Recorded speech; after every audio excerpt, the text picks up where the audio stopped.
Chegamos a este ponto, quase um ponto de balanço, um ponto de resumo de tudo aquilo que temos andado a fazer desde o início de março. Como partilhamos convosco no Facebook, os temas que nós abordamos até agora foram muito variados, todos ligados à família.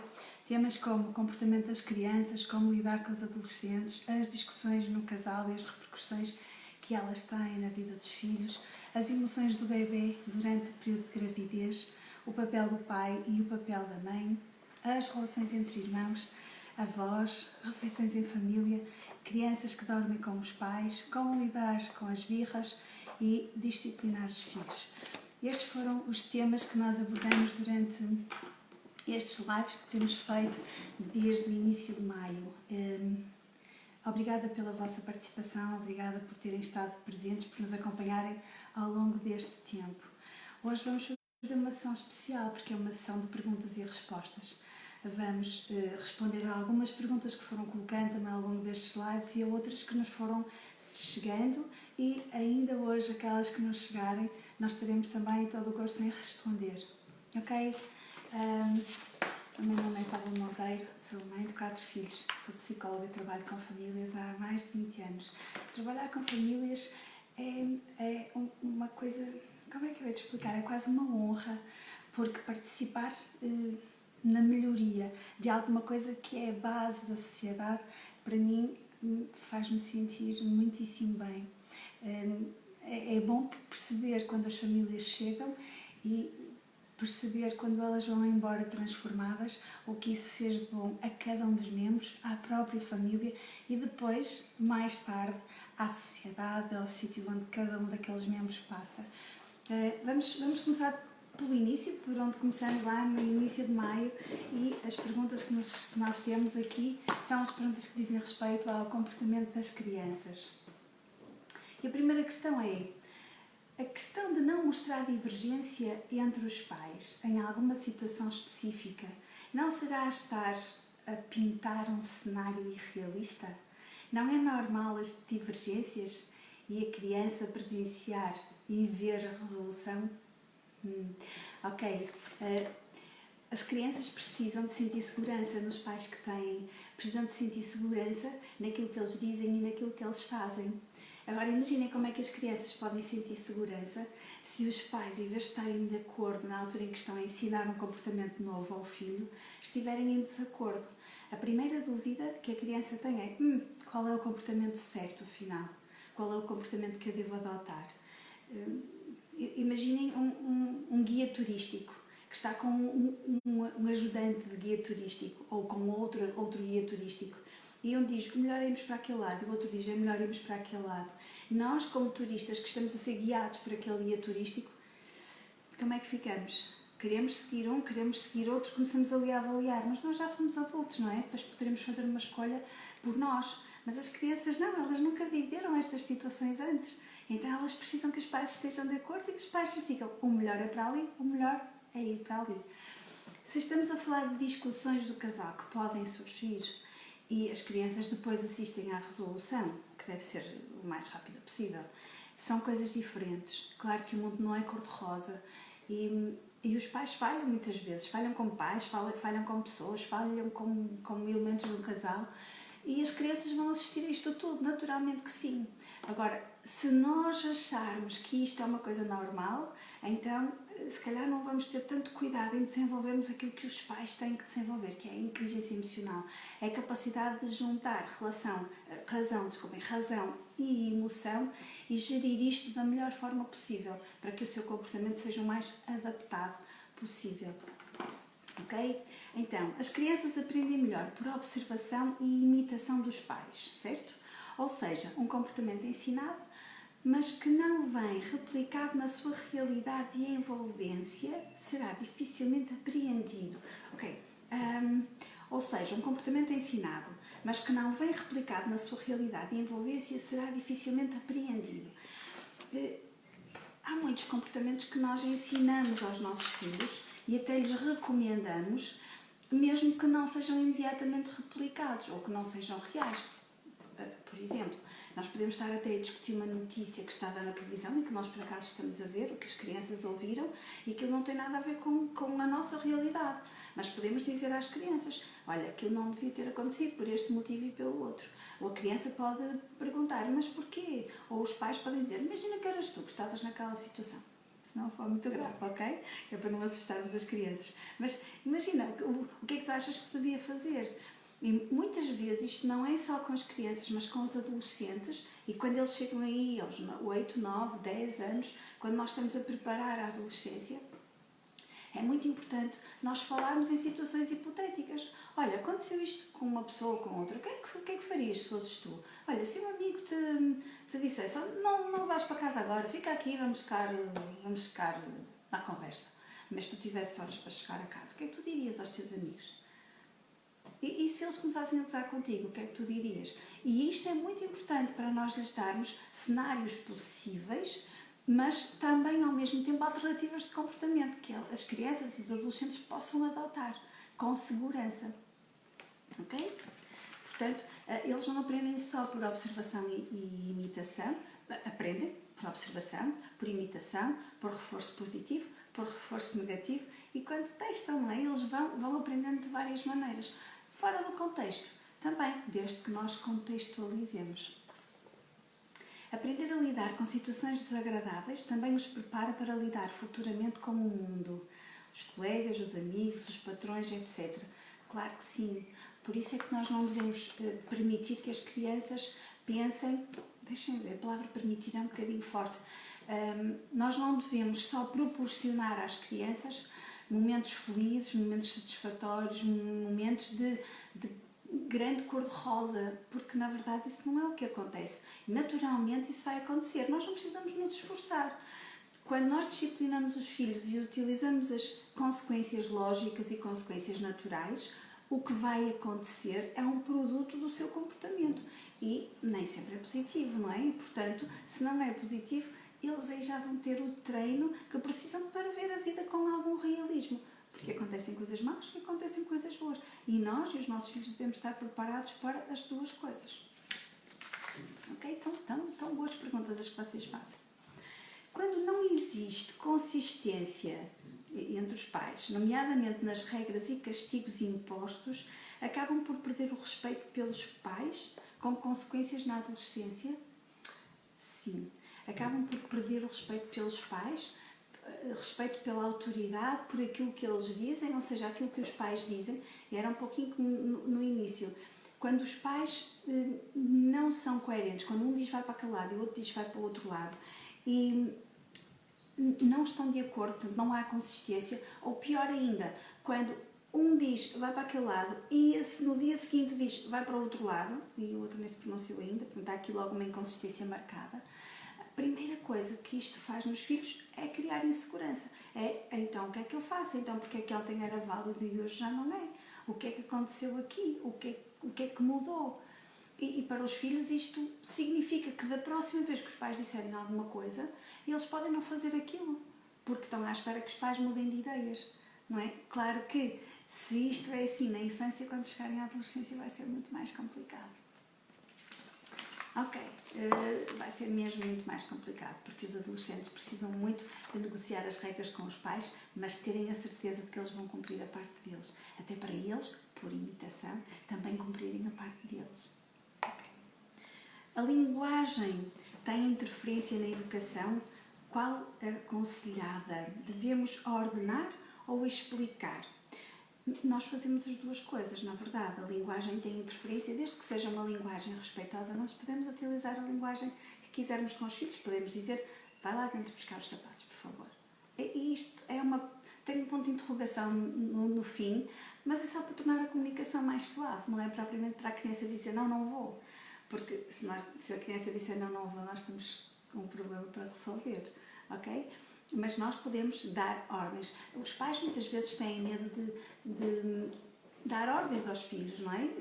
Têm medo de parecer demasiado agressivos. Mas na verdade é o que é. Vais lá dentro buscar os teus sapatos, por favor. Já arrumaste a mochila? Então vai arrumar no estante. Isto é dar uma ordem. Agora não é ser autoritário, ok? mas é dar uma ordem. Podemos só fazer pedidos? Podemos, mas às vezes também podemos dar uma ordem direta. O time-out não é adequado a crianças mais velhas. Bom, não sei que idades terão as crianças mais velhas, mas vamos ver. Crianças mais pequeninas percebem mais o time-out porque são retiradas da situação. Crianças mais velhas não entendem que seja time-out. Nós podemos dizer-lhe exatamente, olha, sais um bocadinho, vais até ao teu quarto, respiras fundo, ficas lá um bocadinho, quando estiveres mais tranquilo, vais. Ok? Estamos a falar de crianças de 8, 9, 10 anos. Ok? Ainda são crianças. Mas não como está na altura do time-out, sai daqui ou ficas sentado na cadeira a pensar no que fizeste. Não é? Mas de facto, podemos dizer, sai da situação, vai para o teu quarto. Okay? O mau comportamento não é para chamar a atenção. O mau comportamento muitas vezes é para chamar a atenção. Muitas vezes é também para testar se o comportamento está certo ou está errado. Muitas vezes também é para irritar os pais, é uma luta pelo poder. Se eu conseguir irritar o meu pai, eu conseguir irritar a minha mãe, e eu ganhei esta batalha. Quase, eu ganhei a guerra, porque meu pai ou a minha mãe vão ficar tão irritados comigo e eu vou vê-los completamente descontrolados. Parecendo estranho, isto mostra à criança que ela tem algum poder. E desde os 2 anos de idade que a criança tem esta necessidade de perceber se tem poder sobre o seu ambiente ou não. E claro que nós podemos deixá-los perceber que têm, e muitas vezes sim, até lhes dizemos ou até lhes pedimos para serem eles a decidir, seja lá o que for, uma coisa ou outra. Mas ser por iniciativa nossa é uma coisa, ser porque eles querem ter poder sobre nós é outra e não lhes faz bem. Mais uma vez a questão da insegurança e a questão da consistência, saber o que fazer. Ok, passamos para os adolescentes. As redes sociais são uma dor de cabeça hoje em dia. Como podemos impedi-los de passar tantas horas agarrados aos telemóveis? As redes sociais para os adolescentes são mesmo importantes porque eles começam a ter uma relação menos próxima, não menos importante, ok? Não vamos confundir as coisas. Os pais têm muito medo de deixarem de ser importantes para os filhos adolescentes.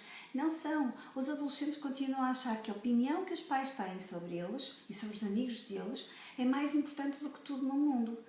Muitas vezes eles não querem contar as coisas aos pais porque têm medo que os pais os julguem. Os digam, estás a fazer asneiras ou os teus amigos não prestam. Isso é má influência para ti. E, portanto, eles escondem dos pais muita coisa que se passa com eles na adolescência. Outras coisas eles escondem porque eles não se sentem à vontade a contar. Porque eles têm medo de decepcionar os pais.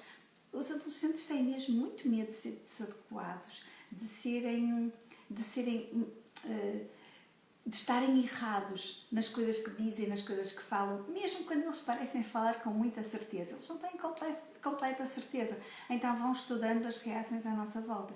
Claro que eles também querem desafiar os pais, principalmente se eles sentirem que os pais são demasiado protetores com eles, porque os adolescentes têm uma necessidade muito grande, mais uma vez o poder, de mostrarem a si próprios que são capazes de vencer no mundo dos adultos. E então o que é que eles começam a fazer? Começam a imaginar, meu pai faz assim ou a minha mãe faz assim, se eu estivesse no lugar deles eu fazia de outra forma. E muitas vezes entram em choque com os pais porque põem em causa o comportamento dos próprios pais. Mas a opinião dos pais continua a ser muito importante. E quando eles têm que tomar decisões difíceis, mesmo já jovens, eles continuam a procurar a opinião dos pais. E a opinião dos pais muitas vezes é seguida em detrimento daquilo que eles consideram ser até o mais sensato e às vezes não corre bem, porque é a opinião dos pais, é a opinião, mas é muito importante. Okay? Então o que é que nós podemos fazer para eles estarem menos tempo nas redes sociais? Eu diria até menos tempo nos jogos de computador, nos videojogos. É dar-lhes alternativas, é sair com eles, é fazer jogos em casa, é conversarem, é fazerem refeições onde todos podem ter uma opinião sem julgamentos. Isto é fundamental. Muitas vezes os pais não se apercebem de que estão a julgar os filhos. Muitas vezes os adolescentes extrapolam um bocadinho aquilo que os pais dizem para ser um julgamento. Então, a única forma de lidar com isto é mesmo comunicando muito. As bases da comunicação para a adolescência são construídas até aos 10 anos de idade.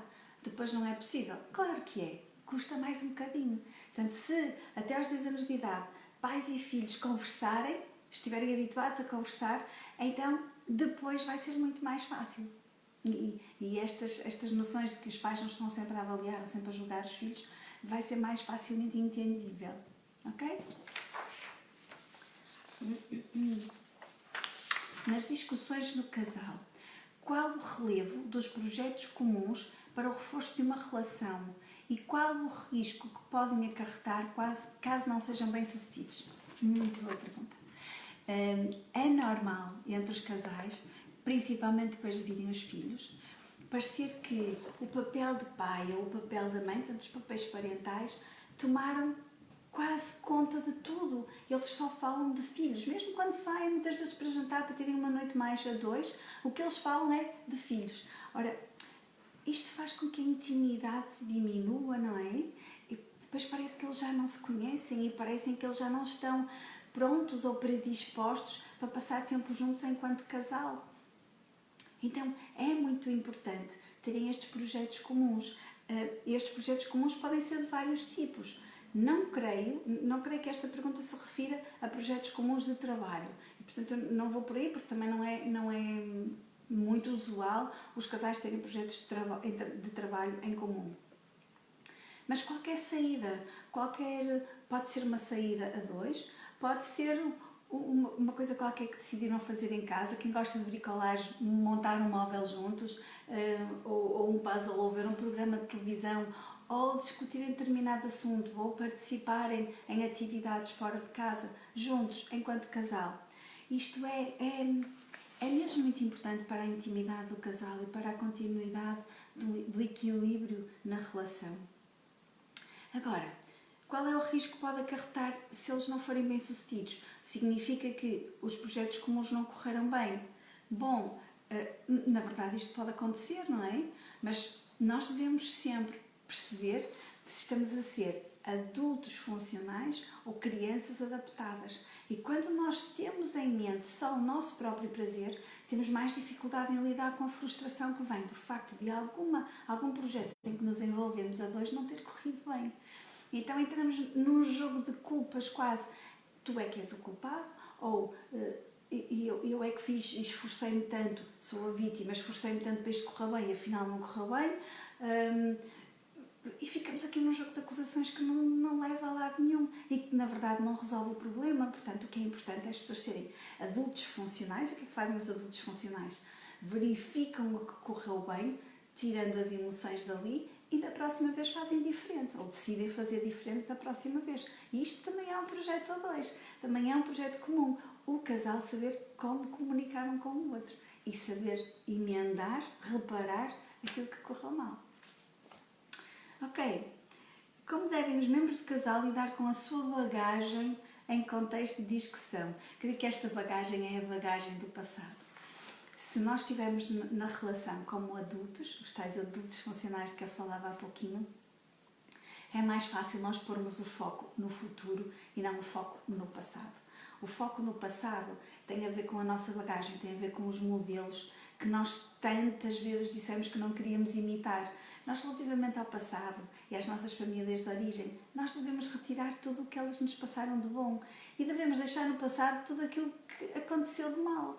Então, se olharmos para a frente, nós temos que destruir um pouco, ou não é destruir, é retirar, relativizar algumas das influências que nos foram passadas e algumas perguntas que nós podemos fazer. Quem é que nos contou aquilo que nós estamos a trazer para aqui como sendo a forma mais correta de agir? Quem é que nos contou? A quem é que contou a essa pessoa? É mesmo verdade? É mesmo essa a melhor forma? E ainda que tudo seja verdade e essa seja a melhor forma, é a melhor forma porque nos foi passada ou é a melhor forma porque nós queremos adotar essa como sendo a nossa melhor forma, a nossa enquanto casal? Portanto, nas discussões, o casal deve ter sempre em conta que tem as influências das famílias de origem, é verdade, mas que podem deixá-las ficar ou não. Isso leva-nos à questão seguinte, que é muito interessante. Se a outra pessoa for irredutível em algo que nos parece importante, é sinal de que a relação está condenada. Há algumas coisas que condenam as relações, nomeadamente os valores. são os valores que dividem. Estes valores são trazidos pela família de origem de um e pela família de origem de outro. E os valores que nos são trazidos são como referenciais do passado. E nós devemos, mais uma vez, filtrá-los, relativizá-los e escolhê-los e modificá-los. Quais são os que queremos manter, quais são os que não queremos manter. Muitas vezes, quando se trabalha com casais, faz-se uma coisa que é chamada a carta de valores da família. O nosso valor é o respeito e, por exemplo, e isso vai se manifestar na forma como falamos um com o outro. Um outro valor é a honestidade e, portanto, vamos ser transparentes na forma como lidamos uns com os outros. E há vários valores. Se os dois não partilham dos mesmos valores, por exemplo, um acha que a honestidade é ótimo e o outro acha que, meu Deus, se nós conseguirmos tirar vantagem da outra pessoa não sendo honestos, por que não? Quando isto está em tão antagonismo, é difícil essa relação continuar para a frente, principalmente se este valor for manifesto muitas vezes. Ok? Se se chegar à conclusão que a relação não tem qualidade, é pior para os filhos uma relação em que se mantém sem qualidade ou a separação. Uma relação que não tem qualidade não faz bem a ninguém. Okay? Agora, há vários passos para nós percorrermos até decidirmos pela separação. Nós não devemos separar-nos porque dizemos que o amor acabou. Quer dizer, isso pode acontecer, mas isso é a conclusão, ou seja, há montes de passos a percorrer, montes, eu não diria montes, ao pedir ajuda. Primeiro, ao conversarem um com o outro sobre o que cada um sente. Ao pedirem ajuda, porque muitas vezes dentro da relação os dois não conseguem ser os tais adultos funcionais, e então estão a sofrer como crianças, verdadeiras crianças que não sabem como resolver os problemas. E nós oscilamos durante toda a nossa vida adulta, nós vamos sendo crianças adaptadas a adultos funcionais, e isto não tem mal nenhum, é mesmo assim que nós somos. Nós somos seres em desenvolvimento até ao final da nossa vida, portanto vamos estar sempre a aprender, sempre a desenvolver a nossa maturidade. Portanto, não tem mal nós não sabemos como se faz, não tem mal naquele momento estarmos a sofrer horrores. Agora, ficar nisso, não, nós devemos mesmo procurar ajuda. E depois de já termos percorrido todos os passos, se não houver nada a fazer e se a relação for tão má dentro de casa, sim, se a relação não tem qualidade e não tem como a adquirir, então os filhos vão ser prejudicados, então não há por que manter isso. O sistema conjugal falhou, mas o sistema parental continua. E o sistema parental deve funcionar bem pelos filhos. Portanto, quando uma relação tem má qualidade durante muito tempo, isso também vai fazer com que se criem muitos ressentimentos entre o casal e depois é muito difícil na relação parental eles conseguirem relacionar-se. Também aqui para prejuízo dos próprios filhos, que acabam quase por ser os pombos correio. Diz à tua mãe que, diz ao teu pai que, o que também é muito mau.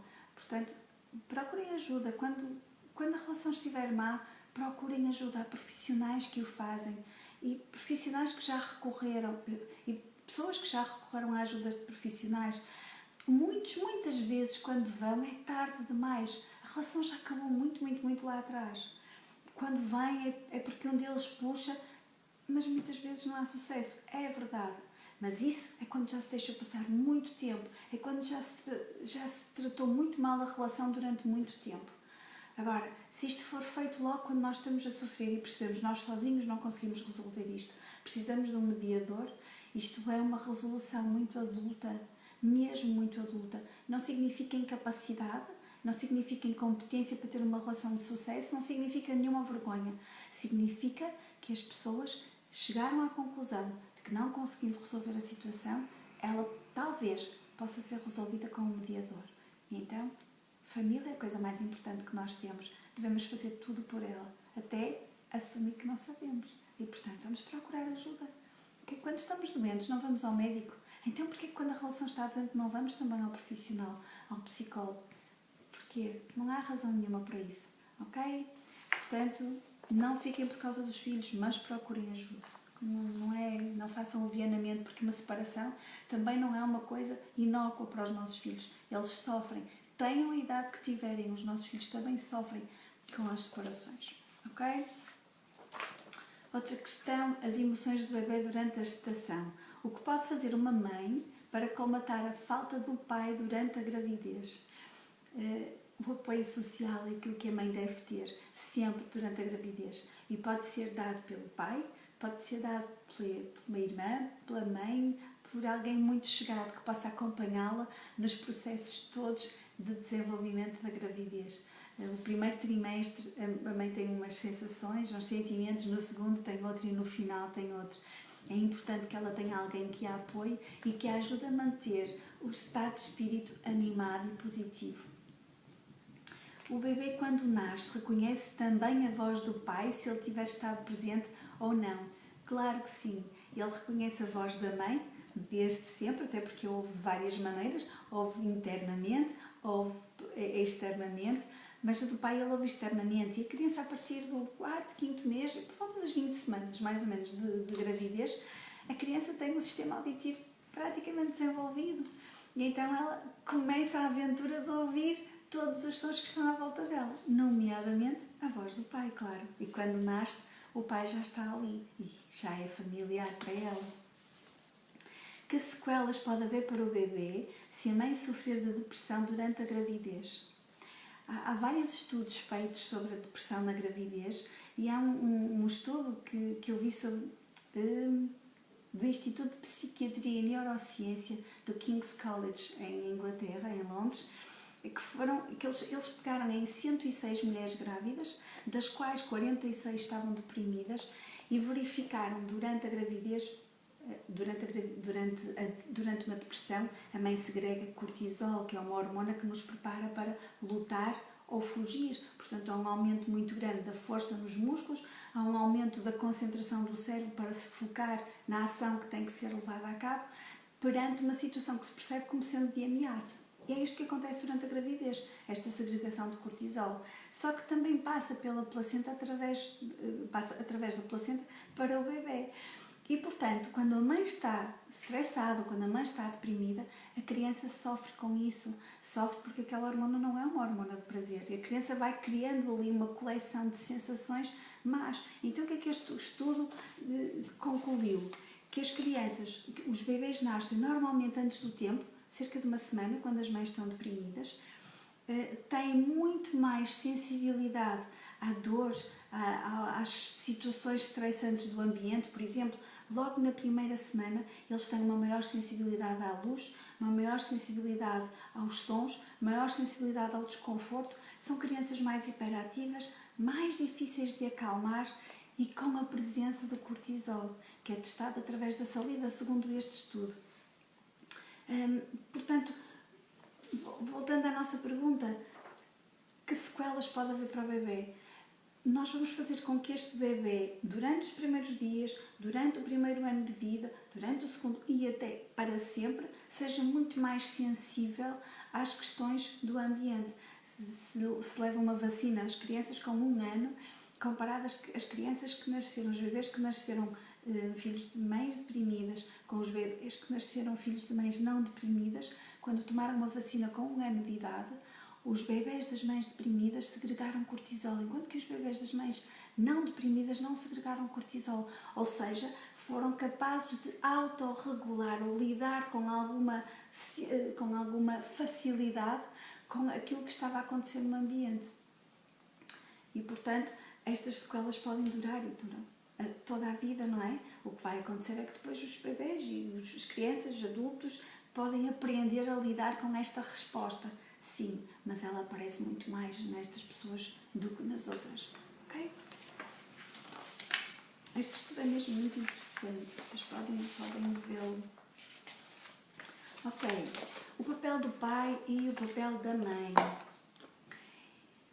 Existir uma linha comum de orientação quanto aos valores parece-me ser realmente fundamental, mas as diferentes posturas entre pai e mãe perante o mesmo problema, um eventualmente mais direto, seco, e o outro mais protetor e carinhoso, não serão fundamentais para saberem até lidar com pessoas com posturas diferentes no futuro?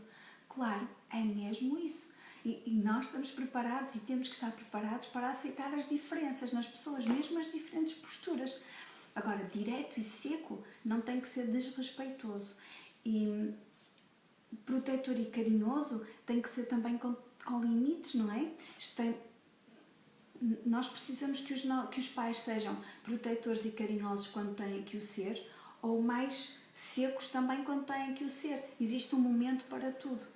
E, na verdade, isto pode trazer alguns problemas entre os casais, porque eles podem achar que, por exemplo, as mães normalmente acham que os pais são demasiado agressivos e rudes quando lidam com os filhos. Os pais acham sempre que as mães são demasiado brandas quando lidam com os filhos. As mães têm uma voz mais fina, conseguem falar mais abebezado do que os pais. Os pais têm aquela voz mais grossa e só por isso já parecem mais agressivos quando falam com os filhos. Agora, reparem, o respeito é a base, não é? Nós, apesar de estarmos até a chamar a atenção de um filho ou a gritar-lhe para ele sair de determinado local perigoso, não significa que o tratemos com desrespeito. Agora, este seco, não sei exatamente a que é que se refere, mas sim, nós podemos dizer à criança, sai daí. E isto pode parecer pouco carinhoso, não é? Mas também, se estamos a tratar sempre a criança com carinho, mesmo quando ela está a ter um comportamento que não é o que nós desejamos e que não é o que lhe faz bem, então também não podemos ser demasiado carinhosos ou protetores ao ponto de não corrigirmos a criança, ao ponto de não nos darmos sequer ao trabalho de moderar as nossas emoções, porque queremos protegê-lo, queremos acarinhá-lo, moderar as nossas emoções e fazer aquilo que deve ser feito para bem da criança, quer naquele momento, mas ainda mais no futuro. Ok? Relações entre irmãos. Num contexto de violência doméstica, quais os reflexos na personalidade dos filhos? O contexto de violência doméstica não se reflete só nos irmãos, obviamente. O contexto de violência doméstica traz para os filhos esta sensação de que os pais não os respeitam, não se deram ao trabalho de controlar as suas emoções para não deixar sequelas neles. Claro que as crianças vão se sentir solitárias, vão se sentir abandonadas quando os pais têm discussões e ainda mais quando se transforma em violência doméstica, porque a violência doméstica não tem que ser só verbal, ou antes não tem que ser só física, a verbal também é violência doméstica. Portanto, um dos valores que os casais devem cultivar é mesmo o respeito um pelo outro, é mesmo a noção de limites, até onde é que eu posso ir quando falo com esta pessoa, mesmo que discorde dela.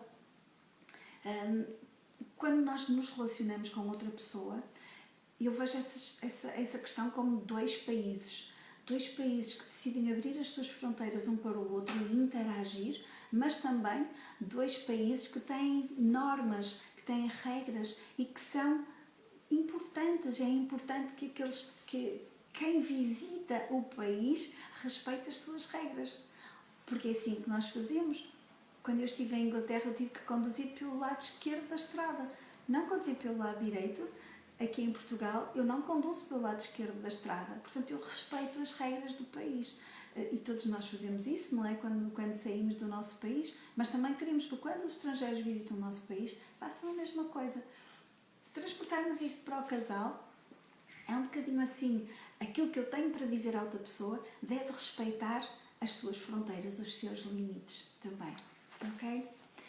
Sim, deixa muitas sequelas nos filhos o facto dos pais estarem a discutir sem regras, além de ser um péssimo exemplo, que mais tarde eles vão dizer, eu nunca irei discutir com o meu companheiro ou companheira, com o meu cônjuge desta forma, mas provavelmente é isso que vai acontecer quando houver o descontrole emocional.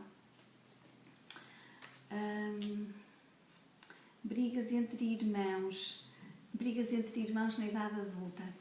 Esta questão é mesmo muito interessante. Quando os irmãos são pequeninos, obviamente nós estamos aqui a mediar, nós pais mediamos muitas vezes isto com a imposição de limites, com o ensinar qual é o comportamento correto que se deve adotar com o irmão ou com a irmã, mas quando nós crescemos, como é que nós vamos gerir a relação entre irmãos? Há uma coisa que é fundamental. Eu não sei dizer há pouco que os adultos estão a olhar para o futuro. Então, aquilo que aconteceu enquanto somos crianças não serve muito para aquecer ou para aproximar a relação dos irmãos. Os irmãos adultos devem conviver uns com os outros, devem cultivar um relacionamento que, de facto, se quando eles eram crianças o relacionamento era muito próximo e eles davam-se bem, quando chegam a crescidos, isto foi uma constante ao longo da vida. Mas se houve até problemas na infância e se depois houve um afastamento muito grande durante o período da adolescência e juventude, quando eles se voltam a dar melhor na vida adulta, isto só vai acontecer se os irmãos cultivarem esta relação, convidarem o outro para passarem tempo juntos, convidarem o outro para fazer coisas juntos, convidar o outro para a sua casa. Esta relação, de facto, é uma relação construída, ok? Depois dá-se aqui uma coisa, quanto mais velhos, quanto mais crescidos forem os irmãos, mais os valores de um e de outro estão desenvolvidos à maneira dos adultos, porque os adultos têm que ser funcionais, não é? Ou seja, eles fazem o possível para estarem desenvolvidos ao ponto de, em termos de função, eles conseguirem desempenhar da melhor forma possível. Então, quando entra aqui um cunhado ou uma cunhada, pior ainda, não é? Se nós quisermos só continuar nessa altura, ou antes, se quisermos aprofundar nessa altura uma boa relação com os irmãos, vai ser mais difícil isso acontecer, porque então existe a construção dos valores que foram trazidos pelo cônjuge do nosso irmão, cunhada, ou da nossa irmã, cunhado. Ok, não interessa. Cunhados e irmãos vão estar aqui juntos e vão fazer eles próprios os seus valores. Então terá que haver um esforço muito grande da nossa parte em, se queremos ter uma boa relação com esse irmão ou irmã, adaptarmos os nossos valores aos valores desse irmão ou irmã. Okay? E construirmos, não baseados no passado, mas baseados em tudo aquilo que nós podemos fazer agora. Somos privilegiados porque já nos conhecemos, mas privilegiados para construir, em cima deste conhecimento, uma relação mais madura, uma relação de continuidade e de companheirismo até ao final da vida, não é? Ok. A socialização de filhos únicos, ainda que convivam mais ou menos a miúdo com amigos, primos, etc., fica prejudicada face aos que têm irmãos. A diferença de valores que existe fora de casa com esses outros pares pode gerar confusão. Quais os valores e comportamentos certos a adotar? Claro que quando os filhos têm irmãos, a socialização é uma socialização privilegiada. Estão ali 24 horas por dia a lidar com as coisas que vão acontecendo.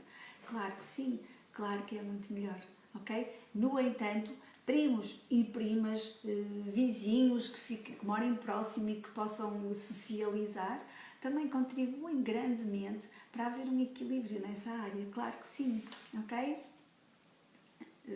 Não é porque se é filho único que não se vai saber socializar. Isso tem mais a ver com os pais do que propriamente com as outras crianças. Claro que é muito mais fácil, porque vivem-se muito mais situações, ok? A socialização tem muito a ver com saber adaptar o seu comportamento, saber escolher o comportamento certo para cada situação. A diferença de valores que existe fora de casa pode gerar confusão?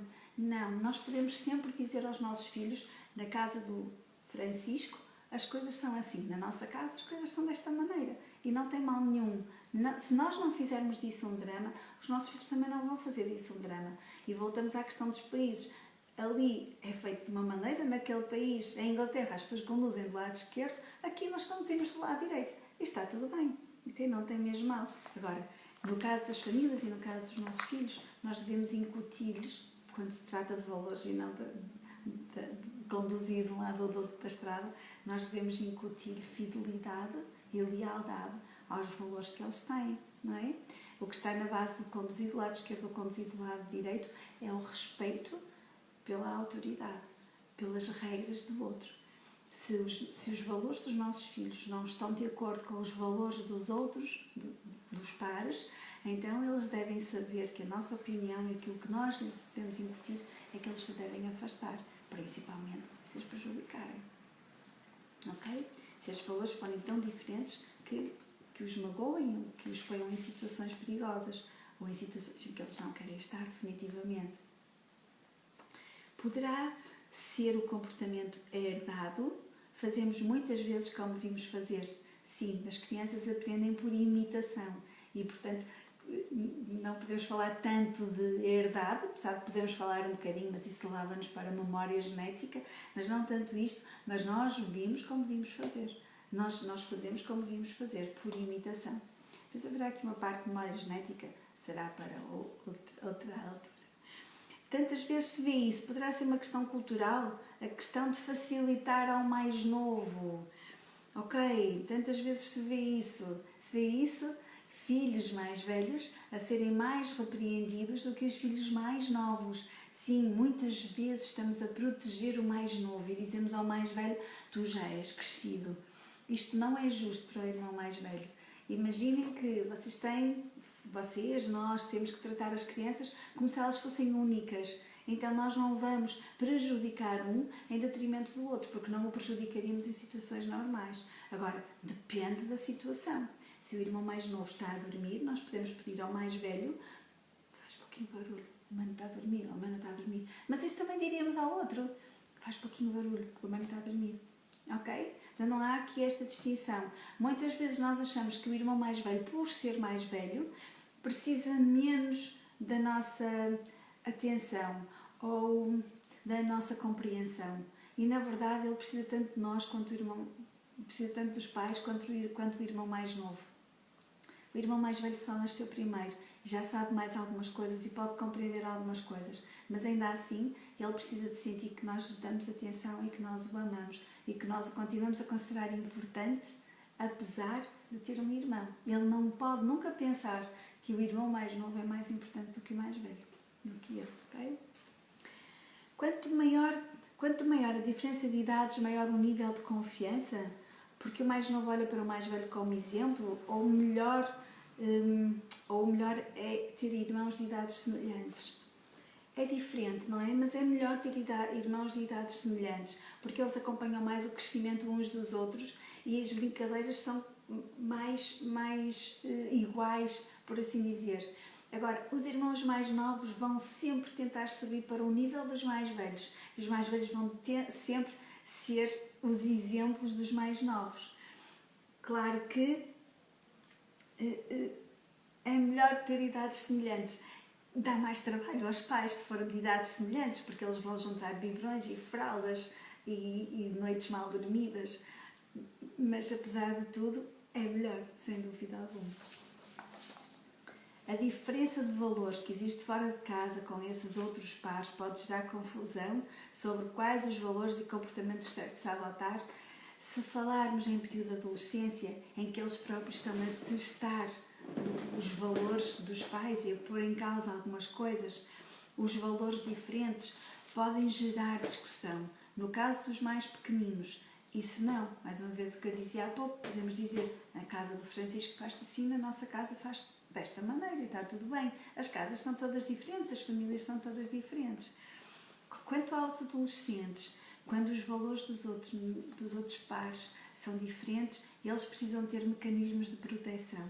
E aqui a questão de eles terem a confiança dos pais e saberem que os pais não os vão julgar e que os pais os aceitam, faz com que eles se abram com os pais e digam, olha, eu estive com um amigo, ele falou-me disto e eu achei normal, fiquei muito desconfortável. Quando o nível de confiança e quando a qualidade da comunicação está lá, então isto é possível e deve. Se isto não acontece, os pais devem criar alturas, criar situações de forma artificial ou aproveitar aquelas situações que aparecem naturalmente para os filhos poderem conversar. Okay? Uma coisa tão simples como levar o lixo à rua, por exemplo, pôr o lixo no contentor, é uma boa oportunidade para conversar com o filho adolescente. Estamos envolvidos numa tarefa qualquer e vamos perguntando com quem é que eles esteve, o que é que estavam a conversar, que coisa gira, porque quando, e falamos um bocadinho da nossa adolescência, quando eu estava com os meus amigos na adolescência, na minha adolescência, eu lembro-me que, então vamos falando com eles, sem os julgarmos, porque eles podem ter feito uma coisa horrível, mas ainda assim eles não querem que nós os avaliemos mal, não querem decepcionar-nos. Mas temos que estar atentos. O comportamento dos adolescentes, uma vez que eles não estão ainda, não têm a noção de consequência daquilo que fazem completamente desenvolvida, fá-los pensar que são quase como super-homens, a eles não vai acontecer nada e tudo o que eles fazem de errado depois eles podem sair e podem dar a volta por cima. Os adolescentes precisam que os pais os ajudem a defender-se de si próprios, ok? E por isso o acompanhamento próximo é muito importante, saber onde estão, com quem estão e o que estão a fazer, tanto quanto nós pudermos saber isso dos nossos adolescentes, melhor, ok? Há muitos comportamentos a serem testados, há muito testar uma liberdade que eles têm, mas que não têm ainda maturidade para lidar com ela. Portanto, os pais precisam de estar ali a acompanhar, a orientar, não tanto a instruir, mas a negociar. Okay? Na cultura ocidental está-se a perder cada vez mais o respeito pelas pessoas mais velhas, até pela sensação que a sociedade transmite que os cidadãos séniores são apenas um peso se não forem autónomos recorrendo aos ATL, por exemplo. Não seria mais útil para a sociedade, para os netos e até para os avós, quando eles têm essa disponibilidade e vontade, levar os netos para os avós em vez de os levar para o ATL, não ignorando a vantagem da socialização que pode haver para as crianças no ATL com os pais. Crianças e avós devem passar tempo juntos. Os avós são aquelas pessoas, por excelência, que transmitem a história da família.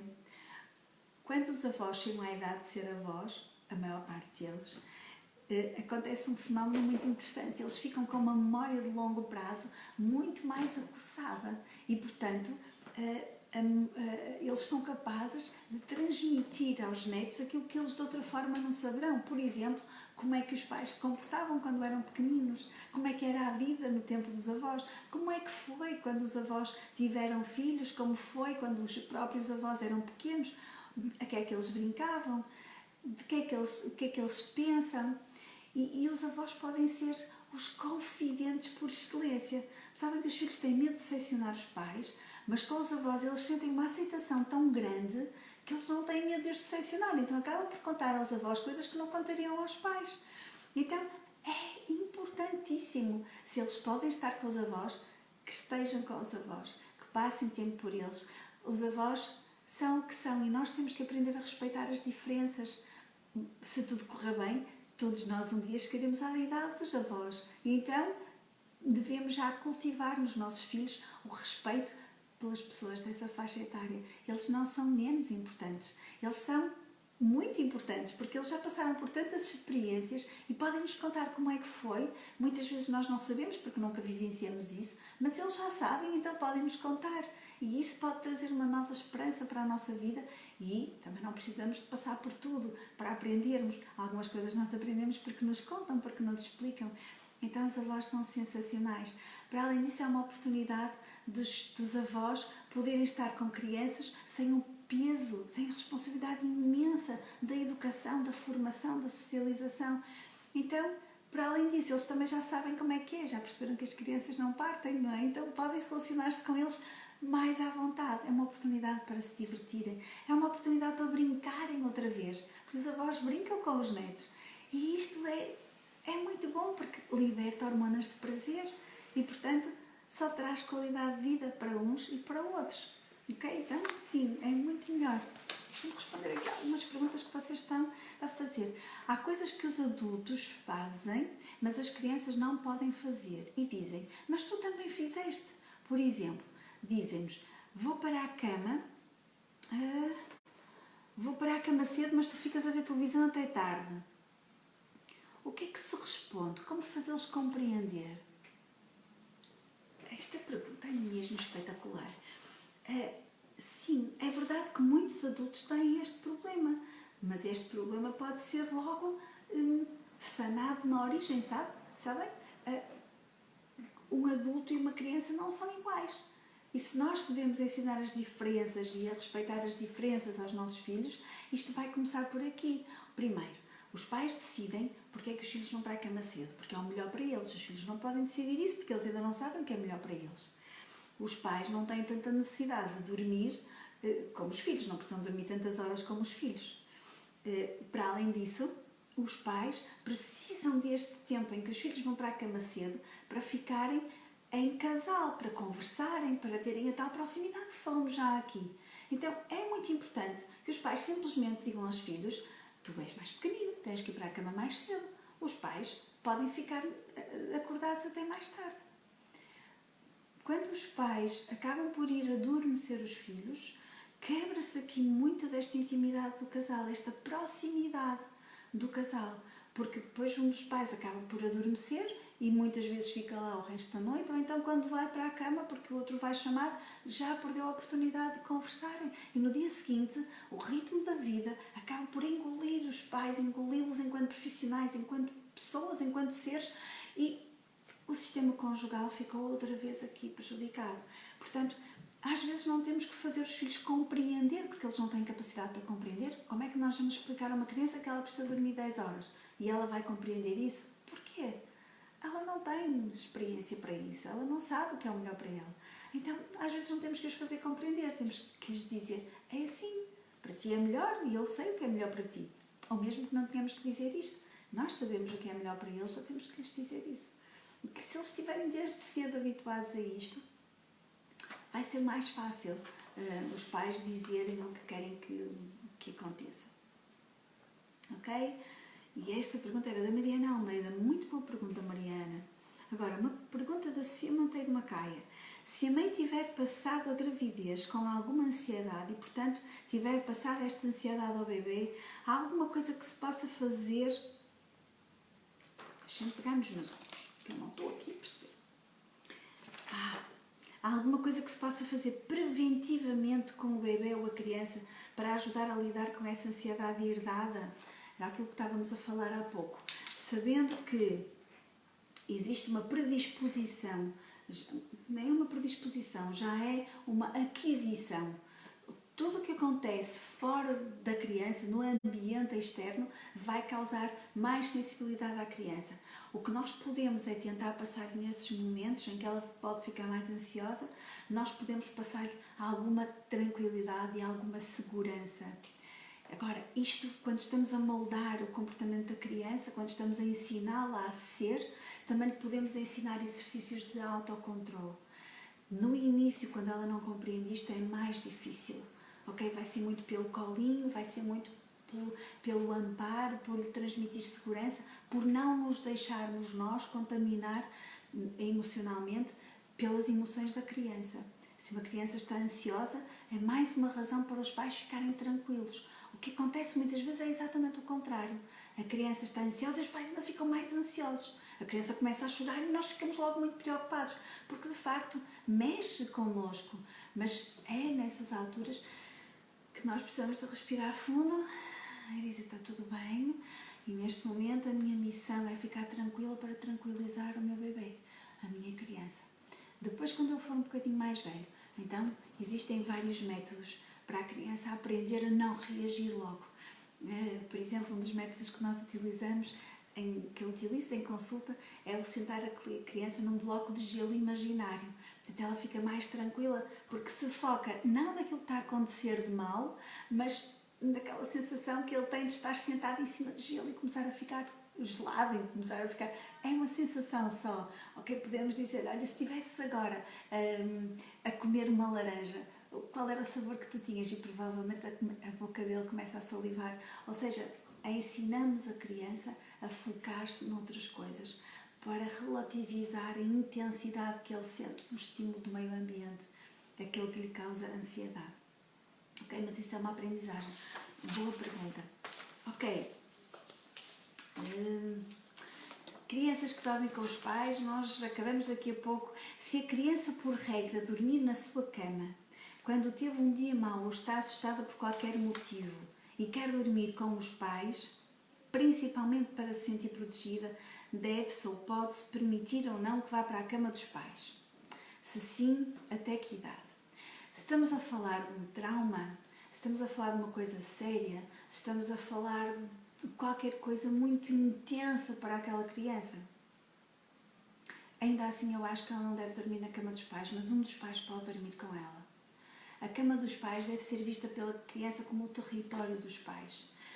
Nós facilmente deixamos que o sistema conjugal fica abandonado no meio do sistema parental. Temos que ter cuidado com isso. Até porque nós também estamos a ensinar aos nossos filhos como é ser casal. E, portanto, a cama dos pais deve ser vista como um sítio onde os dois pais dormem. Quando é para dormir, é para dormir. E quando é para dormir, os filhos têm a sua própria cama e os pais têm a sua própria cama.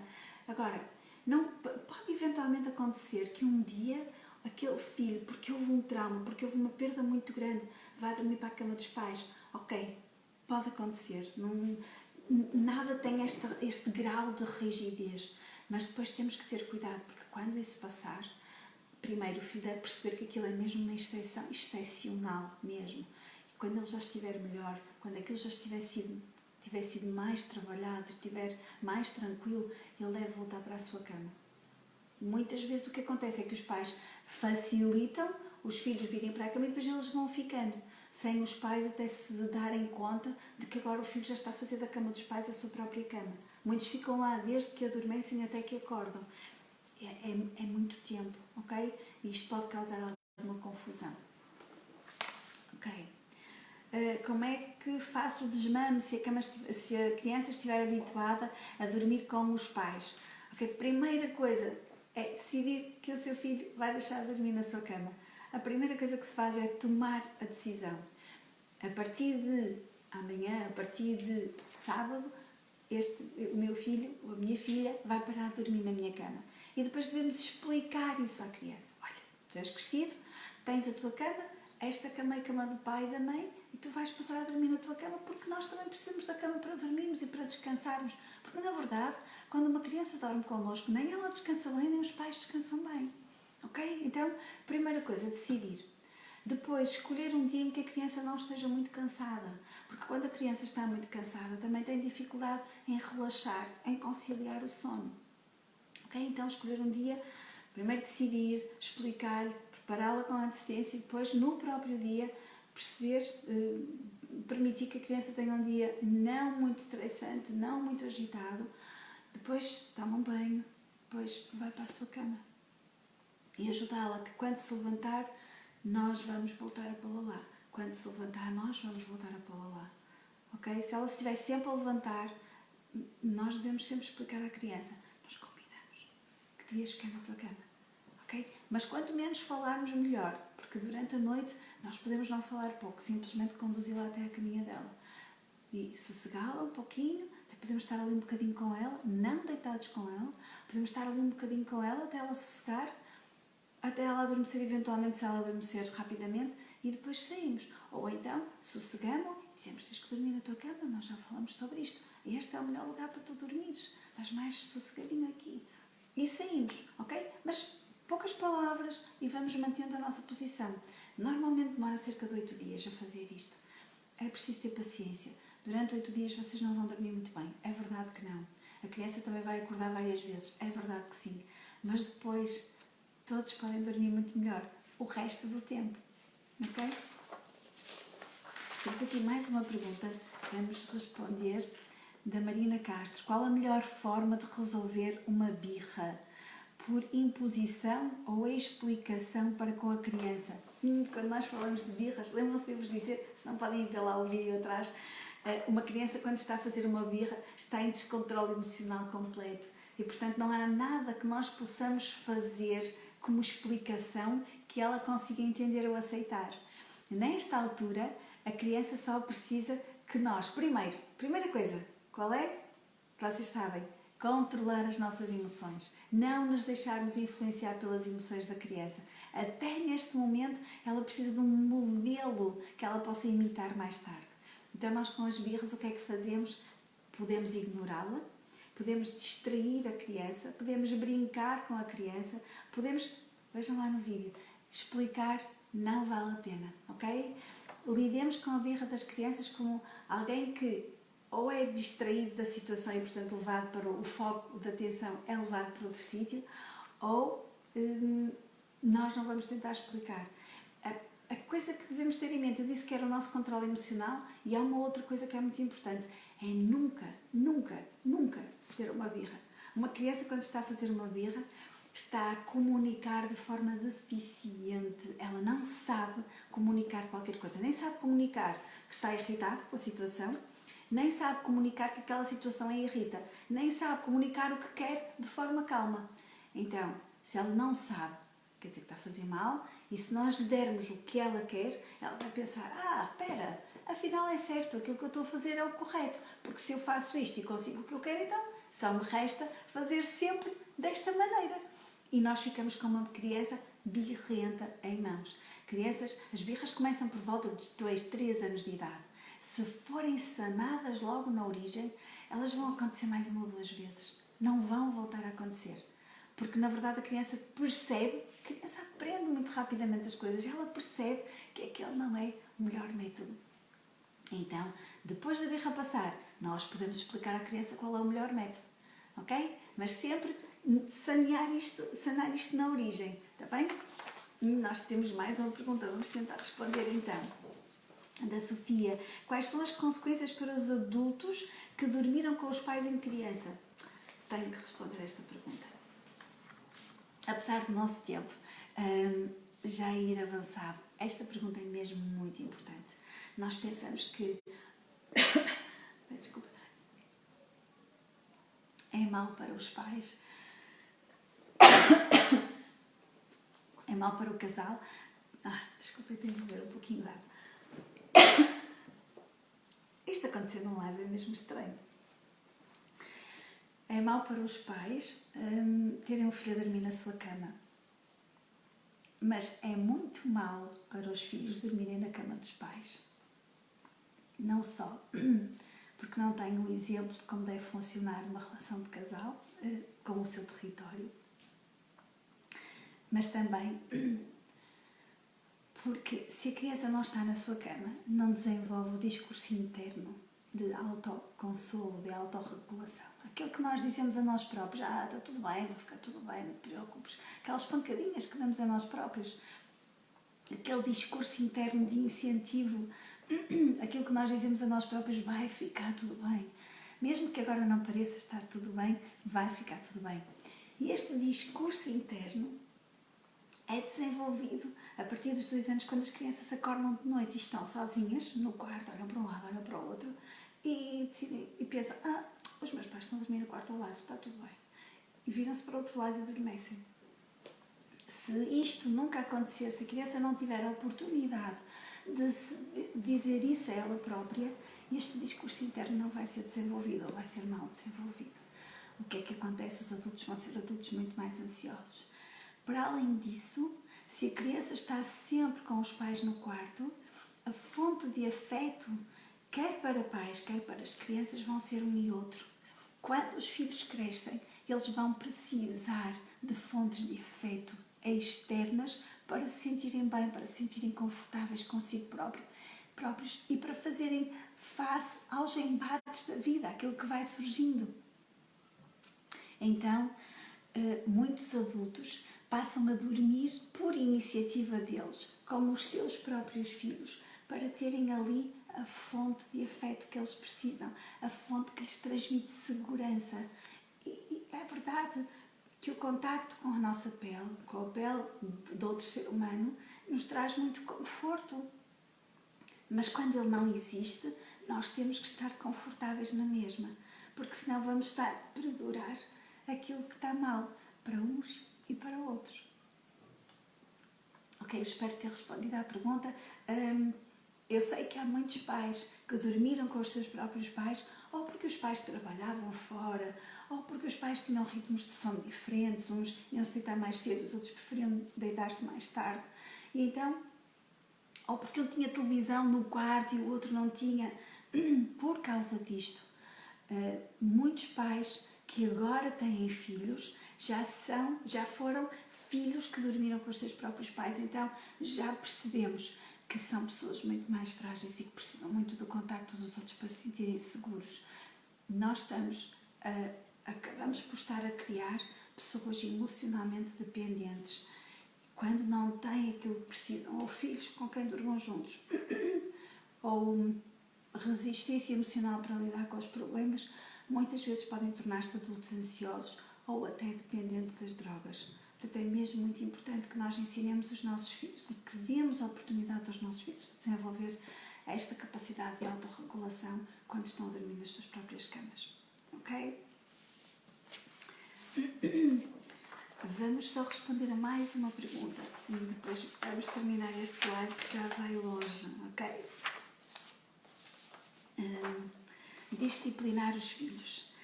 A indisciplina e o não cumprimento das regras ou de parte delas faz parte da adolescência e do seu testar de limites, certo? Sim, já fomos respondendo aqui, os adolescentes testam os limites também com os próprios pais, porque as regras têm que ser adaptadas à idade dos adolescentes. Ok? Como incutir estas regras de interajuda nas tarefas domésticas entre pais e filhos? As tarefas domésticas, esta pergunta é mesmo muito boa e vamos terminar com esta questão. As tarefas domésticas fazem com que se desenvolva facilmente o espírito de pertença. Ou seja, se eu faço a minha cama, se eu ajudo a pôr a mesa, se eu ajudo a lavar a louça ou pôr a louça na máquina, se eu ajudo a levar o lixo lá abaixo, quer dizer que eu faço parte de uma comunidade que tem um conjunto de tarefas e se eu posso fazer isso, eu vou ajudar as pessoas dessa comunidade a estarem melhor umas com as outras. Elas precisam de mim e eu preciso delas, porque elas também fazem coisas para mim. Então, esta interajuda faz com que nós cresçamos num ambiente onde somos necessários, onde somos precisos, onde fazemos falta. Todos nós precisamos de fazer falta em algum sítio, todos nós precisamos de saber que pertencemos a algum sítio, todos nós precisamos de sentir o prazer de sermos importantes para os outros, porque nós nascemos com essa necessidade de sermos importantes para os outros e é uma necessidade que nunca desaparece. Não é como a fome, quando nós comemos ficamos sem fome, ou como a sede, que quando bebemos ficamos sem sede. Sendo necessidades básicas, quando são satisfeitas desaparecem. A necessidade de sentir importante nunca, nunca, nunca desaparece. A cada momento nós precisamos disto. Então, se os nossos filhos ainda não participam nas tarefas domésticas, façam uma lista de tarefas e peçam a cada um que se torne responsável por cada uma delas. Vocês podem dizer, eu fico com esta, quem é que fica com esta? Um de vocês fica com esta? Ou eu fico com aquela, quem é que vai ficar com esta? E vão distribuindo as tarefas. Façam um quadro de tarefas para que nenhum se esqueça de que naquele dia tem aquela tarefa. É muito importante, até porque, reparem, é importante para tudo aquilo que eu já disse, mas também é importante para desenvolver competências, não é? Competências. Ninguém está livre de ter que fazer uma cama na vida adulta ou ter que pôr roupa na máquina ou roupa a secar. Faz tudo parte do nosso cotidiano, certo? Portanto, é importante que nós saibamos isto.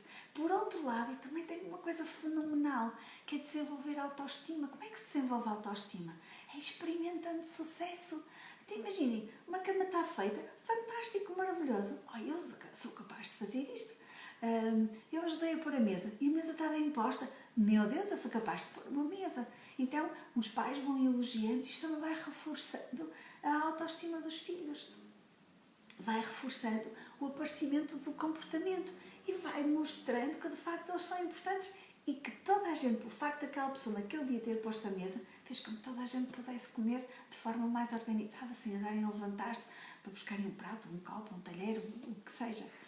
Ok? Portanto, o sentimento de pertença é mesmo fundamental e esta é uma boa maneira de nós criarmos raízes nos nossos filhos dentro de casa e na família, porque mais tarde na adolescência eles vão precisar dessas raízes para irem, conhecerem os amigos, perceberem a influência dos pares, mas nunca se esquecerem da importância da família de origem, porque acaba por ser o porto seguro quando as coisas correm mal, principalmente no período da adolescência, mas sempre.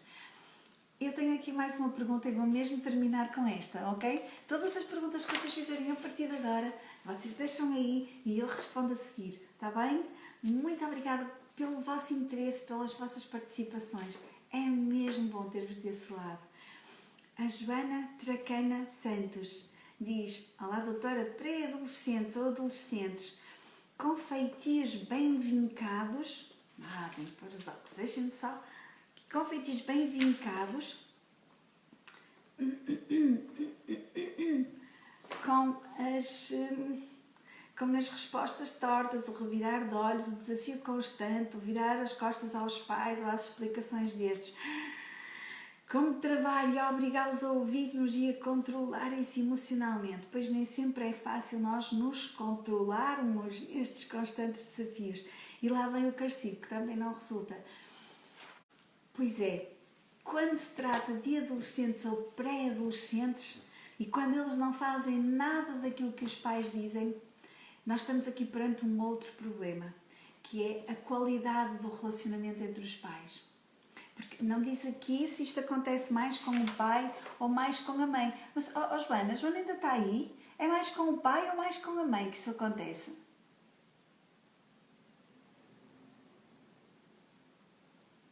Ainda não temos a resposta da Joana. Mas, muitas vezes, se o relacionamento entre um progenitor e o filho não corre assim tão bem, uma das formas que ele tem de mostrar que aquele relacionamento não é como ele gostava que fosse é desafiando a autoridade deste progenitor.